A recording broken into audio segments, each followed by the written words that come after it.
Is it correct to say that the total cost of the construction of the caldero is 32 million?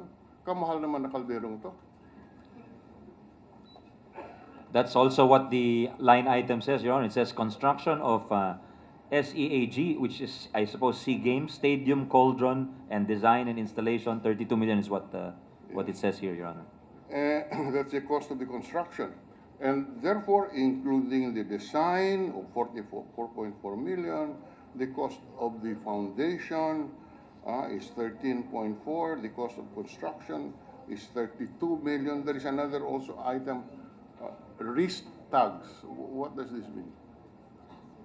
Because is another, is a risk tag? Risk tag, Your Honor? Yes. Hindi ko alam kung ano po ito. I don't, the BCDA Okay. head is Anyway, shaking his head. He does not know what that means, Your That costs Honor. about 6 million for my research. So, Mr. President, here we are with a total cost of the caldero at 55.9 million. Caldero lang po yan. Well, what the BCDA head is telling me is that it's 49,920,000, Your Honor. Okay, give or take. Let's say 50 million. Wala ho yung sinasabi niyong risk tag. Okay, so But you agree on the remainder, Your Honor? Yes, okay. So just as a round figure, just for purposes of the Mga 50 debate, ho, mga 50. 50 Opo. million caldero.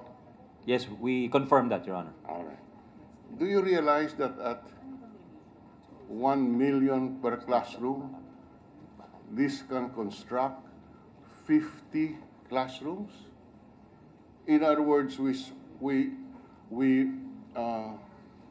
did away with 50 classrooms in exchange for one caldero. Is this a correct conclusion, Mr. President? Well, roughly, yes, Your Honor. I think that's the updated cost of a classroom, so I believe so. Is that reasonable? And is that a correct prioritization? You have you lack classrooms. Each classroom will cost 1 million, and just for the caldero, which will be used only once, we will spend 50 million. Is this reasonable, Mr. President? Your Honor, I was told it's the caldero is made of steel. Yes. Which is why accounts for its cost, its high cost, and according to the BCDA head, it is a symbol of the country in a sense because it stands at the entrance of the athletic stadium, Your Honor. We don't disagree with that. It is part of our of the ceremonies. The question is it proper? Is it appropriate? Is it valid? Is it just that we do away with 50 classrooms to build a 50 million caldero that we use only once? I am not talking about overpricing. I am talking about the propriety of doing away with 50 classrooms in order to put up a 50 million caldero. Your Honor, it was, I think Congress is the one who appropriated the money for these projects. Of course, beforehand, we did not know how the money would be distributed, Your Honor. But That's correct. We did not know how the money would be distributed. Yeah.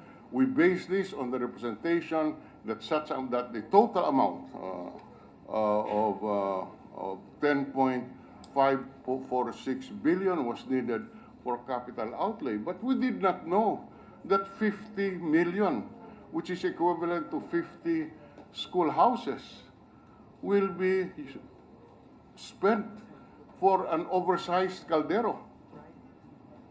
I think what the government was really envisioning was to, do a really impressive hosting of the games and showcase the Philippine ingenuity by using Philippine creative designers and performers, Your Honor.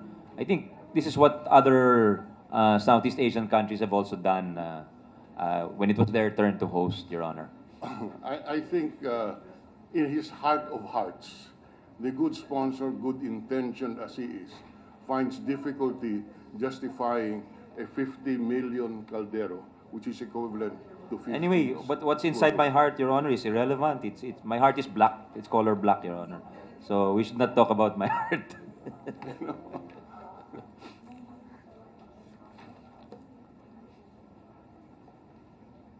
You know, this brings me to mind, given this oversized caldero, which is built at the cost of 50 classrooms, and this caldero costing 50 million, I think there is, and considering the amount of money that we are spending for these games, I think a special audit of the COA would be appropriate. Would the gentleman sponsor agree with that? Your Honor, I think a special audit is After the games, after yes, the games. I think a special audit is resorted to when the normal course of or the normal audit is insufficient, Your Honor. So I don't think I can answer that yet because I understand all these funds will have to be audited at the very least, Your Honor.